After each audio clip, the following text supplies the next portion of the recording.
Véritable success story de la radio Espace Guinée, les grandes gueules, détentrices des meilleurs scores radio en Guinée, de la meilleure émission talk show, a donné le créneau horaire du départ au bureau et du retour à la maison, récoltant depuis des années consécutives le titre d'émission la plus écoutée en Guinée, toutes catégories confondues. Un grand total de plus de 5 millions d'auditeurs ont été fidèles au talk show Les GG, diffusé jour après jour sur toutes les stations du réseau Adafo Média de 9h à 10h30, un exploit qui restera longtemps dans les annales de la bande FM en Guinée. Merci à vous qui nous rejoignez sur Espace Forêt. Vous nous écoutez à Lola sur 99.7. Même fréquence du côté de Yomou. Vous nous recevez évidemment en bande FM. L'émission continue, mesdames et messieurs. Dans un instant, on va parler des paysans. Oui, c'est important.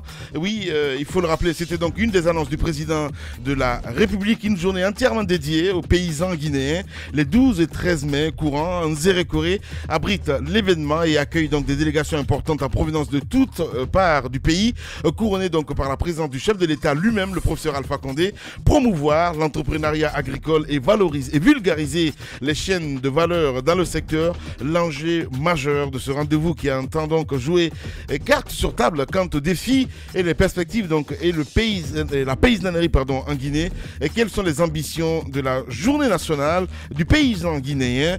Que peut-on attendre le monde paysan ce matin, mesdames et messieurs? Nous essayons de comprendre avec entre autres dans Si tout va bien, messieurs Nebi Youssouf Kiridi Bangoura, ministre secrétaire général à la présidence de la République.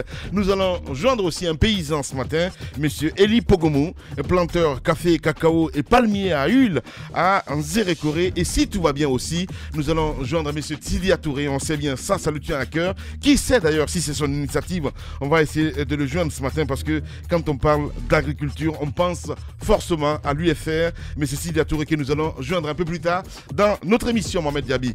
Mon cher Mamoudou Condé, on part avec quelques messages des auditeurs avant de continuer l'émission évidemment. Nous avons le procureur Ali Touré qui nous écrit ce matin, Mohamed Mara. Les bracelets électroniques ne servent pas d'identifier les criminels, c'est un mode d'exécution des peines permettant donc de localiser le condamné soumis à ce régime. On reste dans le sillage avec Moussa Moïse évidemment qui nous écrit le Colombo, notre inspecteur Colombo. Rectifié, Oumar était commando béret rouge, deuxième promotion. Il est donc militaire radié des effectifs et le second est élève policier. Moussa Moïse qui nous envoie ce message. Enfin Moussa Makadiabi qui réagit aussi, Mamoudou Condé. Bonjour la mine, toute l'équipe Elhadj Doura a été assassinée dans des conditions incroyables, inacceptables et inimaginables. Que la justice s'exprime à la hauteur de ce crime pour que plus jamais c'est là dans notre pays. Mes condoléances à toute la famille, amis et proches. On reste avec Laïjinor Condé qui réagit. Je suis estomaqué ce matin parce qu'il est arrivé à cet opérateur. Je compatis à la douleur de sa famille, mais aucun État au monde ne peut empêcher un tel drame s'il est opéré avec la complicité des proches. Dieu est son âme, des proches, donc Dieu est son âme. Donc je félicite la gendarmerie guinéenne pour avoir élucidé cette affaire en moins d'1 an, alors que l'enlèvement du petit Grégory en France a eu lieu lorsque j'étais étudiant. Chapeau aux hommes lions. Merci beaucoup, chapeau surtout aux hommes du général Baldé. On a Alpha Oumar Li sur le hashtag GG Mamoudou Condé qui réagit. Aucun opérateur ne pourra s'établir dans un pays en proie des kidnappeurs. Et ça commence avec ce groupe, finissez avec eux, éliminez-les tous. Il est dur ce matin, ils ne méritent pas un procès ni aucun droit, préparez leur tombe, tous, simplement aucun pitié pour eux. Voilà, sur le hashtag Espace GG sur Twitter, Crismo Diallo qui réagit. Bonjour, les GG incroyables mais vrai, ma Guinée me fait peur, ça ne rassure pas les opérateurs économiques, mes condoléances. Il dit qu'il est déçu. On reste avec l'homme de la vérité, je pense qu'on a lu ce message. On va continuer l'émission, mon cher Tamba. On a écouté le fils de Elhadj Doura, malheureusement courageux en même temps, on va le dire. Moi je suis frappé par sa sérénité. Parce que on l'a entendu dans le premier reportage sur les lieux de l'exhumation. Là, j'ai vraiment été marqué.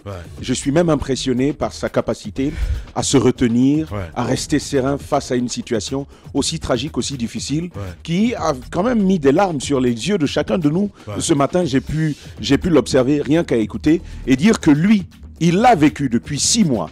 Ils ont attendu pour enfin venir se rendre compte que celui pour lequel ils ont tout voué, celui à qui ils ont tout voué, celui pour lequel ils ont mobilisé autant de ressources, finalement, n'était plus que cadavre.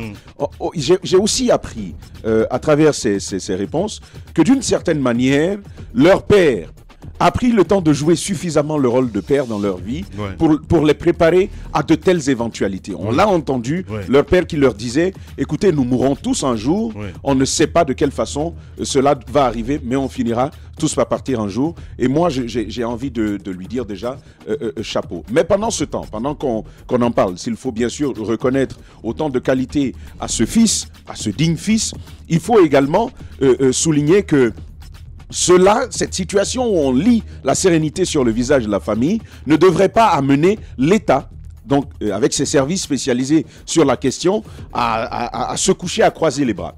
Il faudra apporter des réponses à cette famille-là.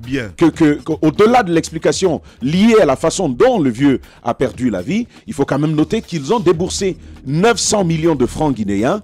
Il faudra, même si pour eux ce n'est pas le plus important aujourd'hui, il faudra faire en sorte que l'on puisse réunir ce montant, qu'on puisse le leur rendre, en plus d'autres dommages, en plus d'autres sanctions qui devraient poursuivre.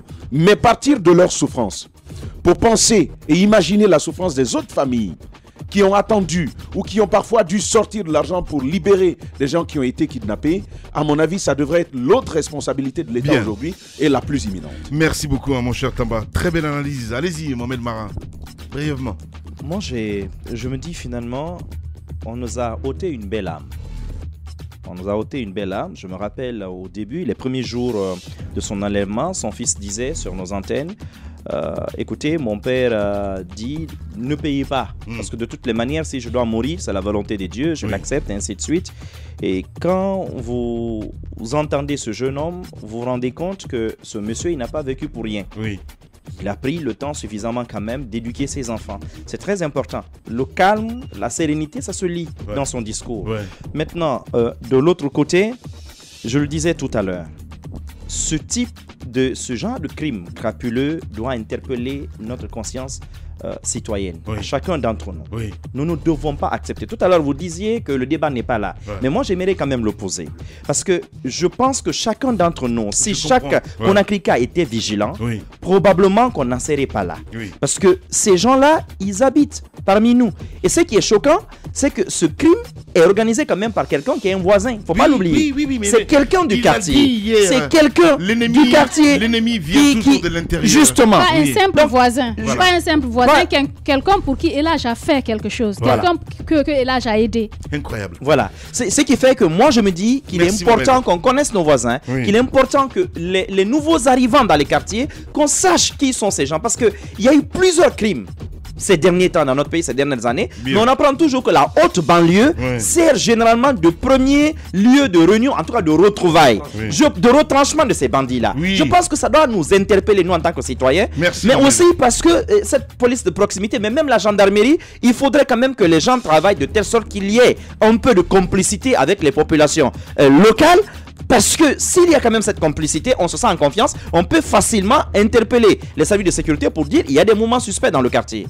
Bien, allez-y Jacques. En même temps, il faut penser à la sécurité générale parce que, bien évidemment, on parle des opérateurs économiques. Je sais qu'il y a beaucoup d'autres citoyens qui ne sont pas nantis, qui vivent des situations assez compliquées. Je sais qu'on ne peut pas non plus trouver des gardes pour chaque opérateur économique. C'est clair. Mais on peut trouver quand même des moyens pour sécuriser leur lieu où ils vont quand même travailler. Moi, je pense par exemple à Madina. Je ne sais pas si vous avez fait l'observation. Je sais qu'il y a du côté de Dixine, si vous voulez, la gendarmerie, encore au cœur du marché même, il y a de la gendarmerie. Mais lorsque vous êtes de l'autre côté, tout à fait sous le pont, là-bas même à 6 h du matin, on peut vous attaquer. Même à 6 h du matin, on peut vous faire du mal là-bas. Vous avez des gendarmes à droite, vous avez des gendarmes à gauche, mais sous le pont, tout à fait sous le pont, il y a un nid de bandits à ce niveau. Je me demande, je ne sais pas, c'est vrai que c'est assez compliqué quand vous dites qu'il n'y a pas assez d'effectifs ou alors c'est assez compliqué pour l'État d'organiser tout ça. Mais je crois qu'il faut faire de l'effort parce que partout où il y a des échanges, partout où il y a le commerce, il y a des bandits. Ben oui. Oui, l'argent. Oui, allez-y, madame. Les citoyens, la partition des citoyens. Je pense que Mohamed Mara a dit quelque chose de très important. Ailleurs, quand ça se passe, évidemment, là-bas, il y a des numéros verts. Quand vous sentez qu'il y a un bruit suspect, il y a quelque chose, des agissements suspects quelque part, vous avez des numéros verts que vous pouvez joindre pour les interpeller, pour dire il y a quelque chose qui n'est pas normal qui se passe ici. Le plus souvent, les gens ici, ils craignent plutôt pour leur vie, pour leur sécurité. Et ce qu'il vient de dire, ça me rappelle une jeune femme que j'ai reçue ici récemment qui a été agressée la nuit, enlevée dans une voiture. Et le monsieur est parti garer dans un coin. La fille a réussi à s'échapper après avoir été poignardée et tailladée sur le visage. Elle a fui et elle a tapé à 3 portes. Il n'y a eu qu'une 3e porte qui a pu lui ouvrir pour lui sauver la vie. Ouais. Parce que sinon, on aurait pu la tuer. Je pense que cette question d'insécurité très poussée fait que les gens ont peur même de réagir. Mais je pense qu'il faut une sensibilisation pour qu'on puisse se donner les mêmes, même dans les quartiers. Quand vous sentez qu'il y a quelque chose, vous n'êtes pas obligé peut-être de vous dévoiler, de vous faire voir officiellement. Oui. Mais allez vers une gendarmerie, au moins jouez votre partition en tant que citoyen. Mais le problème, c'est qu'on n'a plus confiance en nos forces de l'ordre. Mais il faut quand même le faire. Oui, c'est important. Il faut quand même le faire. Qu'on dise que oui, mais je l'ai fait, ça n'a pas marché. Oui. Mais il faut quand même le faire.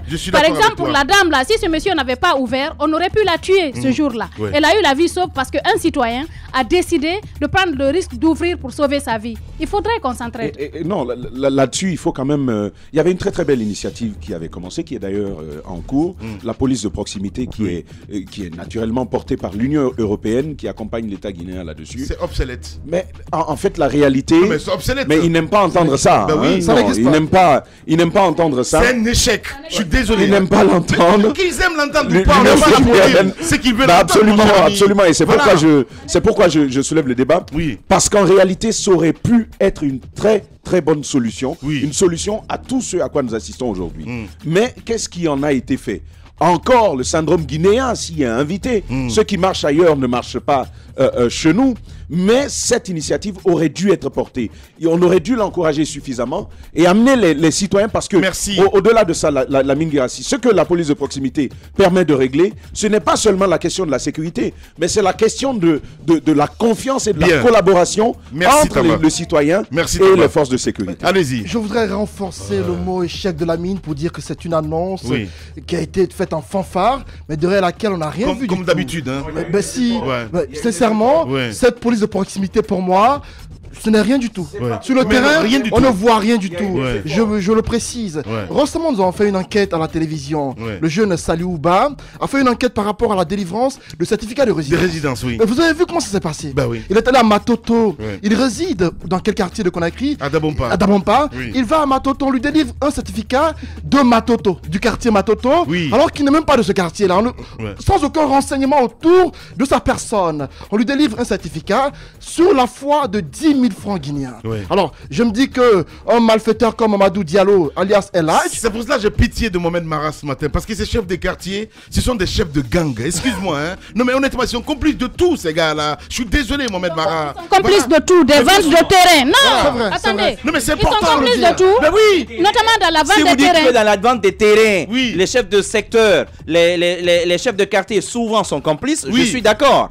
Mais ce que je dis, c'est que il faut revenir. Il faut réinitialiser cette formule. Lamine, avant, tu ne pouvais pas entrer dans un quartier sans qu'on ne sache qui tu étais. Aujourd'hui, vous avez remarqué à quelle heure les citoyens ils déménagent? C'est de nuit. Vous ne verrez plus les camionnettes chargées de bagages maintenant. C'est de nuit qu'ils entrent dans les quartiers. Et vous-même, vous trouvez ça normal. Ça veut dire, si vous vérifiez que Lamine, certainement, que parmi ses voisins, il ne connaît pas le nom de 10 pères de famille. C'est sûr. C'est ton problème. C'est ton problème. Allez, Mohamed. Mais non, mais qu'est-ce qu'il raconte lui? Mais attendez quand même. La bande à Junior pourrait venir habiter près de chez Lamine. Mais Lamine ne saurait pas, il ne saurait pas lui-même. C'est normal. Allez-y, Antoine. Ce qu'il faut dire avec ce cas Doura Diallo. Moi, tantôt, on a parlé du cas de la gendarmerie, on les a félicités tantôt. J'apprécie sincèrement le travail abattu sur le terrain, mais il y a l'une des interventions du fils Doura qui m'a interpellé lorsqu'on intervient de ces jours. Il nous a dit, lorsqu'on versait la rançon au niveau des bandits, nous étions suivis pour un départ par les enquêteurs. Mais comment se fait-il qu'au versement de la rançon, qu'on n'ait pas pu localiser les personnes à qui on a versé la rançon? C'est des questions que la famille se posait tantôt. Parce que la gendarmerie se disait, pourquoi est-ce que quand on allait verser la rançon, on n'est pas venu leur dire qu'on allait le faire? On aurait pu les suivre de façon discrète afin de comprendre comment l'opération a été faite. Bien. Antoine Kourouma. Véritable success story de la radio Espace Guinée, les Grandes Gueules, détentrices des meilleurs scores radio en Guinée de la meilleure émission talk show, a donné le créneau horaire du départ au bureau et du retour à la maison, récoltant depuis des années consécutives le titre d'émission la plus écoutée en Guinée, toutes catégories confondues. Un grand total de plus de 5 millions d'auditeurs ont été fidèles au talk show Les GG, diffusé jour après jour sur toutes les stations du réseau Adafo Média de 9h à 10h30, un exploit qui restera longtemps dans les annales de la bande FM en Guinée.